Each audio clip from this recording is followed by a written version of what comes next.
पढ़ते हैं tidal volume. ठीक, टाइडल वॉल्यूम क्या होता है, यानी हम एक बार में जितनी सांस लेते हैं या जितनी सांस छोड़ते हैं उसको हम टाइडल वॉल्यूम यानी शॉर्टकट में टीवी बोलते हैं, टाइडल वॉल्यूम। ठीक, तो जो टाइडल वॉल्यूम का होता है, जैसे टाइडल वॉल्यूम, जो टाइडल वॉल्यूम होता है, जैसे टाइडल वॉल्यूम एक बार में 500 ml होता है।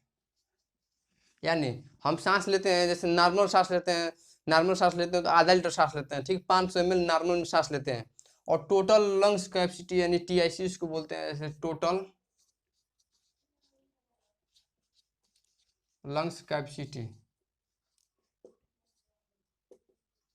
तो टोटल लंग्स इसको हम बोलते हैं टीआईसी। टोटल लंग्स कैपेसिटी होता है, लंग्स कैपेसिटी टीएलसी बोलते हैं इसको शॉर्टकट में। तो जो हमारा फेफड़ा है यानी टंकी जो है, इसका टोटल यानी जो छत हम लोग पानी का टंकी लगाते हैं उसको भी टोटल कैपेसिटी होता है कि 1000 लीटर का है या 500 लीटर का है। तो उसी तरह जो टोटल लंग्स कैपेसिटी है, ठीक, टोटल लंग्स कैपेसिटी हमारा है यानी फेफड़ा का जो जितना मतलब इसका कैपेसिटी है, कितना हवा को अंदर रख सकता है, उसको हम बोलते हैं टोटल लंग्स कैपेसिटी। तो जो हम नॉर्मल यानी जैसे नॉर्मल सांस लेते हैं तो हम आधा लीटर 500 ml सांस लेते हैं, 500 ml सांस लेते हैं। और टोटल लंग्स कैपेसिटी हमारा जैसे टोटल लंग्स कैपेसिटी होगा, लंग्स कैपेसिटी यानी 6000 मिलीलीटर, इसको यानी 6 लीटर। ठीक, यानी हम फेफड़े में जैसे हम पानी में, जैसे पानी में मुंडी नीचे करके तैरते हैं। ठीक, पानी में जैसे डुबकी लगाते हैं तो हम पहले सांस लेते हैं, पूरा सांस ले लेते हैं यानी 6 लीटर सांस अंदर ले लेते हैं और नाक बंद करके पानी में डुबकी लगा देते हैं। जो हमारा टोटल लंग्स कैपेसिटी टीएलसी इसको बोलते हैं, टीएलसी में 6 लीटर ऑक्सीजन इकट्ठा हो जाता है और समय समय पर शरीर को यानी शरीर की जो कोशिकाओं को पहुँचाता रहता है।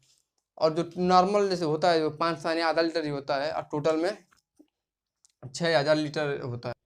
जब कभी हमें सांस सांस संबंधी बीमारी होती है, यानी सांस संबंधी कोई बीमारी होती है, तो क्या होता है, जो सांस संबंधी बीमारी होती है तो हम वेंटिलेटर, कृत्रिम मशीन है एक वेंटिलेटर मशीन, वेंटिलेटर मशीन होता है।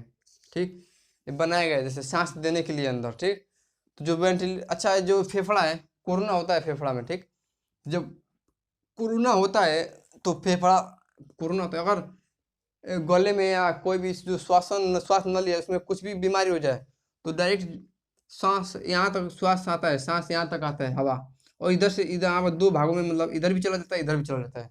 तो अगर हम जैसे अगर क्या होता है कभी कभी डॉक्टर ये बीच में छेद कर देते हैं, बीच में फेफड़ा के बीच में छेद कर देते हैं, जो श्वास नली है उसमें बीच में छेद करते हैं ट्रेकिया में। जब छेद कर देंगे यहाँ पर छेद करके पाइप लगा देते हैं यानी सांस इधर से ही मिलता रहेगा, सांस इधर से ही मिलेगा। ठीक, और कभी कभी क्या होता है जैसे सांस लेने में प्रॉब्लम होता है, सांस संबंधी कोई भी बीमारी होती है, जैसे कोरोना मरीजों का हो गया, जैसे सांस नहीं ले पाते हैं, फिर उनका एल्वेली यानी वायु पोस्ट जाम हो जाता है, सांस नहीं ले पाते हैं, इसलिए उनको वेंटिलेटर मशीन पर लिटाया जाता है। यानी वेंटिलेटर मशीन एक होता है जैसे कृत्रिम सांस देता है। ठीक, वेंटिलेटर मशीन सांस देता है। जो वेंटिलेटर होता है, वेंटिलेटर में क्या होता है, जैसे वेंटिलेटर मशीन जब होता है तो ऑक्सीजन इसे दिया जाता है, कृत्रिम ऑक्सीजन जाता है, बनाया हुआ ऑक्सीजन दिया जाता है।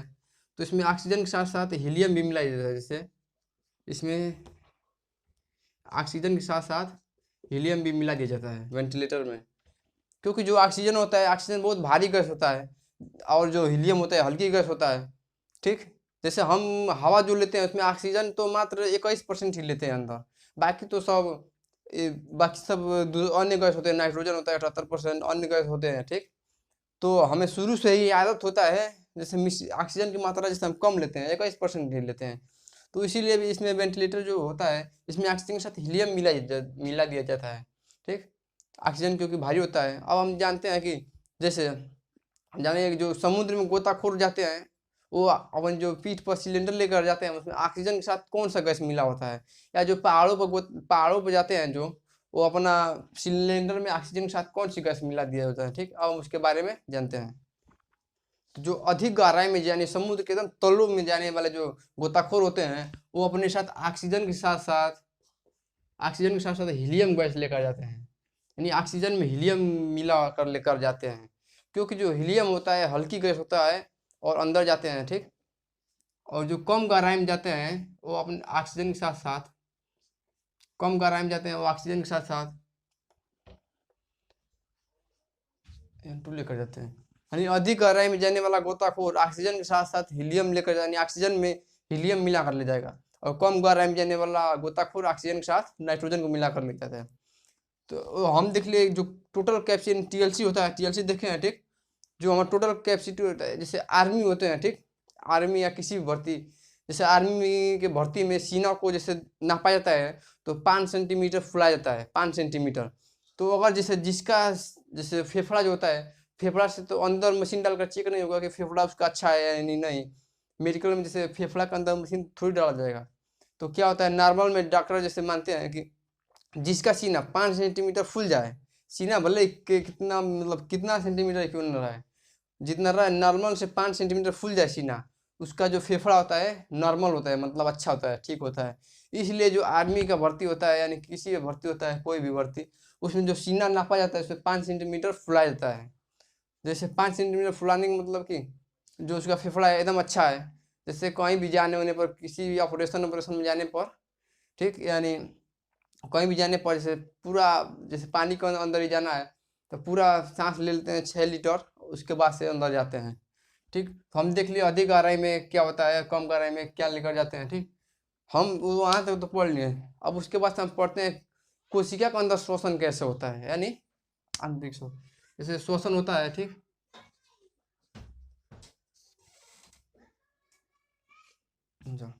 जो श्वसन होता है तो श्वसन में 2 प्रकार का होता है, एक होता है बाह्य श्वसन, बाह्य श्वसन, और एक होता है आंतरिक श्वसन। आंतरिक श्वसन एक होता है बाह्य श्वसन, एक होता है आंतरिक श्वसन। यानी बाह्य श्वसन को हम बोलते हैं बाह्य श्वसन को बोलते हैं एक्सटर्नल, आंतरिक श्वसन को बोलते हैं इंटरनल ठीक।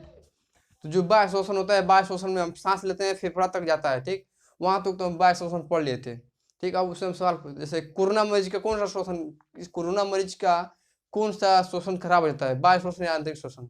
तो कोरोना मरीज का बाह्य श्वसन खराब हो जाता है, कोरोना मरीज का बाह्य श्वसन खराब हो जाता है। अब हम देखते हैं आंतरिक श्वसन। तो आंतरिक श्वसन में क्या होगा, जैसे फेफड़ा तक आएगा, उसके बाद से पूरा कोशिका में जाएगा। तो जो आंतरिक श्वसन होता है, इसको हम आंतरिक श्वसन भी बोलते हैं, यानी कोशिका श्वसन भी इसको बोल सकते हैं, जैसे इसको कोशिका श्वसन भी बोलते हैं, कोशिका श्वसन भी बोलते हैं।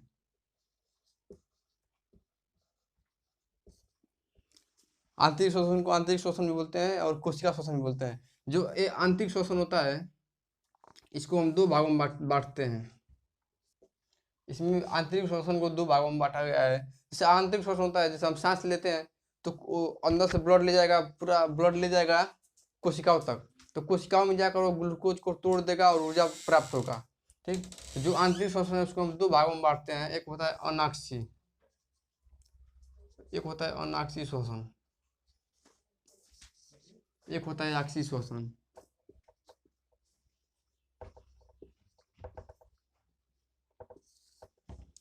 आंतरिक श्वसन को 2 भागों में, एक अनाक्षी एक अक्षीय। तो नाम से ही पता चल रहा है जो अनाक्षी है इसमें ऑक्सीजन की जरूरत नहीं होता है, अनाक्षी में ऑक्सीजन की जरूरत नहीं होता है और अक्षीय में ऑक्सीजन की जरूरत होता है। जैसे अनाक्षी होता है, अनाक्षी में आ जाएगा हमारा जो होगा कोशिका द्रव्य आ जाएगा, अनाक्षी में कोशिका द्रव्य आ जाएगा। कोशिका द्रव्य यानी कोशिका द्रव्य, जैसे कोशिका के अंदर जो द्रव्य पाया जाता है उसको हम बोलते थे कोशिका द्रव्य। और श्वसन के अंदर इसमें ऑक्सीजन की जरूरत होता है तो इसमें माइटोकॉन्ड्रिया जाएगा,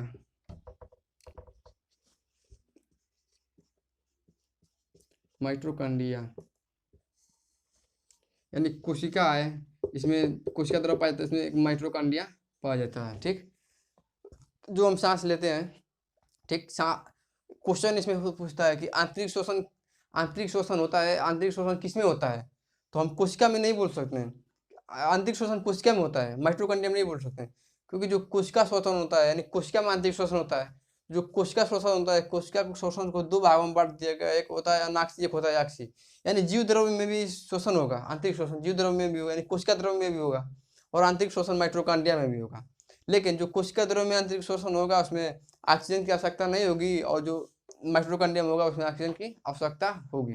ठीक, तो इसमें जो कोशिका द्रव्य होता है इसमें जो ग्लूकोज होता है, ग्लूकोज, कोशिका द्रव्य में ग्लूकोज होता है भोजन से आया ग्लूकोज, यानी जो हम भोजन करते हैं, ठीक, तो भोजन से जो ग्लूकोज गया होता है कोशिका द्रव्य में, तो ये क्या करता है, ग्लूकोज को तोड़ने के लिए, ग्लूकोज को तोड़ने के लिए, ग्लूकोज को तोड़ने के लिए इसमें ग्लाइकोलाइसिस होता है, ग्लाइकोलाइसिस क्रिया,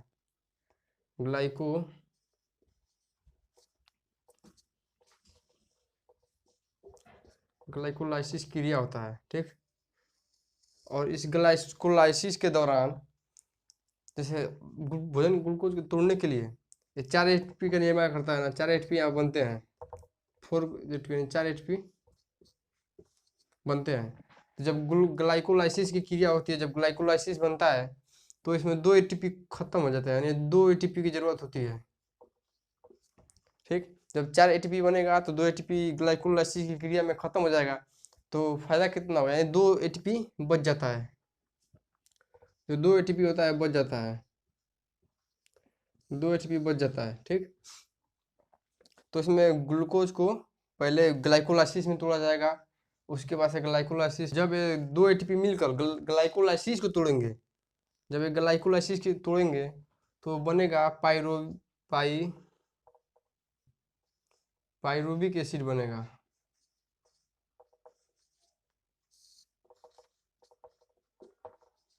कितना, 2 पायरुविक एसिड बनेगा। ठीक, जब 2 ATP मिलकर इसको तोड़ेगा तो 2 पायरुविक एसिड बनेगा। ठीक, तो जब 2 पायरुविक एसिड बन जाएगा, ठीक, उसके पास से 2 ATP बच जाता है, और 2 पायरुविक एसिड बन जाता है, 2 ATP खर्च से 2 पायरुविक एसिड बन जाता है, 2 ATP बच जाता है।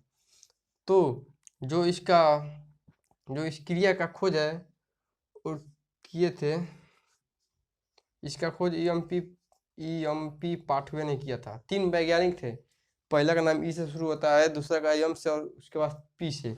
तीनों वैज्ञानिक मिलकर इस क्रिया को समझाए थे। ठीक, इन्होंने खोजे थे इस क्रिया को, EMP पाठवे। ठीक, उसके बाद से जो 2 पायरुविक एसिड बनता है इधर आता है, तो हम देखते हैं जब 2 पायरुविक एसिड बनता है, ठीक, तो माइटोकॉन्ड्रिया में उसका शोषण माइटोकॉन्ड्रिया में इसके पास आ जाता है। तो पायरुविक एसिड, ठीक, तो पहला पायरुविक एसिड हम ग्लूकोज में, जैसे ग्लूकोज में कितना ATP होता है, तो ग्लूकोज में 38 ATP होता है। ठीक, तो यहाँ पर जब पायरुविक एसिड टूट रहे तो एक पायरुविक एसिड में कितना, एक पायरुविक एसिड में 18 ATP बनेगा। ठीक, एक पायरुविक एसिड में 18 ATP, तो 2 पायरुविक एसिड में 18 ATP और एक पायरुविक एसिड में 18 ATP, दोनों ATP मिलकर हो जाएगा 36 ATP। तो जो ग्लूकोज बनेगा तो उसके लिए जरूरत होगी 38 ATP को, लेकिन हो रहा है 36 ATP। तो यहाँ पर जो 2 ATP का गेन हो रहा है, मैंने जो 2 ATP का लाभ हो रहा है, इस 2 ATP को हम इसमें जोड़ देंगे तो बन जाएगा 38 ATP। जब 38 ATP बनेगा तो एक ग्लूकोज बनेगा, जब 38 ATP बनेगा तो एक ग्लूकोज बनेगा, और जब ग्लूकोज बनेगा तो ऊर्जा में निकलेगा, यानी ऊर्जा मिलेगी। ठीक, तो हमने जान लिया आंतरिक शोषण 2 प्रकार का होता है, अनाक्षी और आक्षी। अनाक्षी में ऑक्सीजन की आवश्यकता नहीं होती है, और आक्षी में ऑक्सीजन की आवश्यकता होती है। जो अनाक्षी शोषण होता है वो कोशिका द्रव में होता है। तो जो कोशिका द्रव होता है उसमें हम, यानी जो कोशिका द्रव होगा कोशिका में होगा। ठीक, तो हम जो भोजन करते हैं तो ग्लूकोज जो होता है कोशिका में जाता है, यानी कोशिका द्रव में, तो उस जो ग्लूकोज होता है वो ऊर्जा नहीं दे पाता है।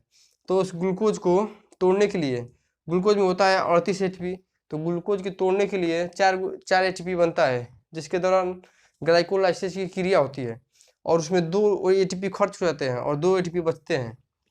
तो जो ग्लाइकोलाइसिस की क्रिया के बाद 2 पायरुविक एसिड बनता है, तो एक पायरुविक एसिड का 18 ATP होता है, और दूसरे पायरुविक एसिड में 18 ATP होता है, और दोनों ATP को जोड़ लेंगे 36 ATP, और 2 लाभ हुआ है उसको जोड़ लेंगे 38 ATP। इसको जो खोज किया था क्रेब्स नामक वैज्ञानिक ने खोज किया था। क्रेब्स नामक वैज्ञानिक ने खोज किया था इसका, इसलिए इसको कहते हैं क्रेब्स साइकिल। इसको क्रेब्स साइकिल भी कहते हैं। तो दोस्तों आपको ये सब समझ में अच्छी तरह से आ गया होगा, समझ में आ गया होगा। ठीक, इसके बाद से अगर आप लोगों ने चैनल सब्सक्राइब नहीं किया तो सब्सक्राइब करें जल्द ही। ठीक।